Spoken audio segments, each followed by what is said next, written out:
Hello and welcome to Frugal Finance. I hope you had a fantastic Christmas and you got all your presents and it was just the Christmas that you wanted. I appreciate people couldn't perhaps be with the ones that they loved in physical format, but I really hope that you had a brilliant Christmas. Now obviously we need to now start focusing on some key facts for 2021. And I want this video to touch on how to budget and how to make the best of if you're furloughed. So without further ado, let's get stuck in.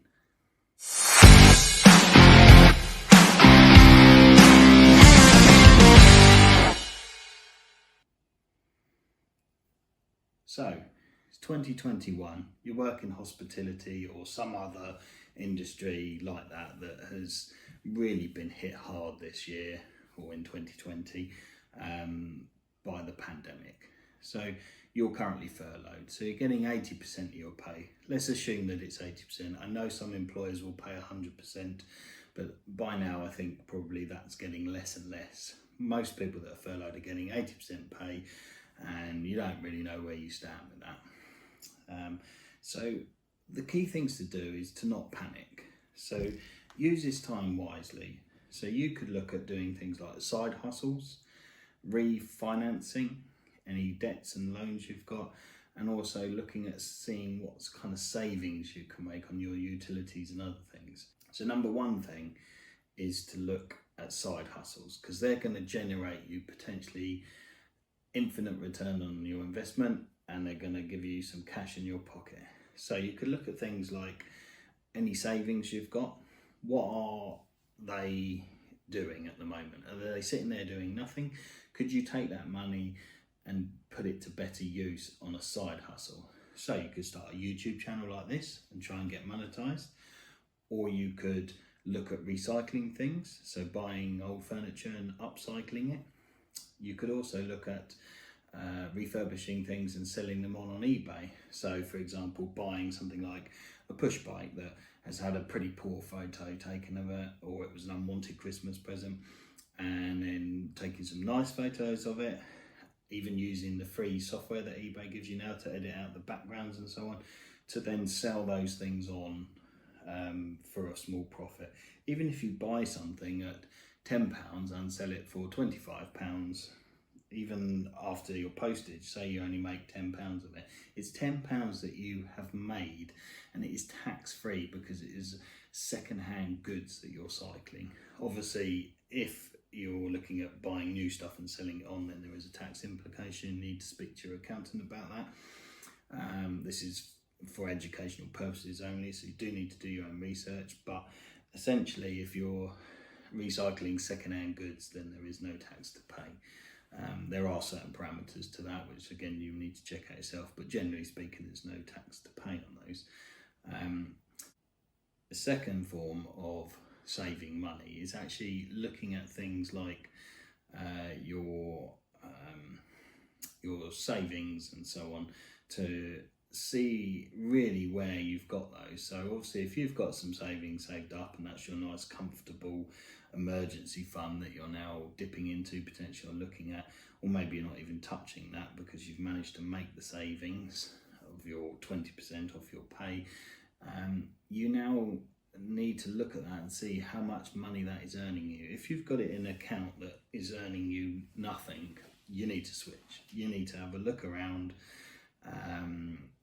Various offers from various UK banks at the moment where you can put your money in and they'll give you 0.5% or 1%, or lock it up for longer. There's various ISAs, there's various savings accounts out there. There's loads of them. You just need to just go to a comparison site and find some, apply for those accounts, stick your money in there and start earning some money on it. At the moment, there is really little inflation, so any money you can earn is going to be a bonus to you, because it is going to be on top of whatever the inflation rate is, generally speaking. The third thing you can do, most importantly, again, another thing you can do, and it is an instant reward, generally speaking, is look at your monthly outgoings, your budget. So what do you spend on things like TV, Sky, food, heating, lighting, all those kind of things, insurance for your car. There are numerous things that you can do. So see if you can negotiate a better Sky or TV package of any nature. Do you really need it? Can you get out of it? Broadband, can you get a slower broadband? Can you make do with that? Can you actually reduce your telephone bill? Can you reduce your electricity and gas bills, your other utilities, water, heating? Have you submitted your meter readings lately? Are they accurate? If you're on a payment plan for some previous debts, can you spread that over a longer period of time? Credit cards, are you paying high interest on them? Please tell me you're not. Hopefully you've already sorted that one out. Again, previous videos we've covered that, but paying interest on credit cards is horrendous. So you need to get rid of that. You need to go and get yourself a 0% finance, or if you've got the savings, think about paying them off, making overpayments, whatever you need to do. If you're really that strapped for cash, try and get a 0% finance credit card and transfer the balance over, and then that way you're eating into that debt, that capital loan, if you like, much quicker. And then things like seeing if you can negotiate and agree on your mobile phone contract. They will obviously, you might go down to a SIM only, or perhaps you may be able to drop some of the data allowance because you're now home, so you're using the Wi-Fi more often, so you don't need it.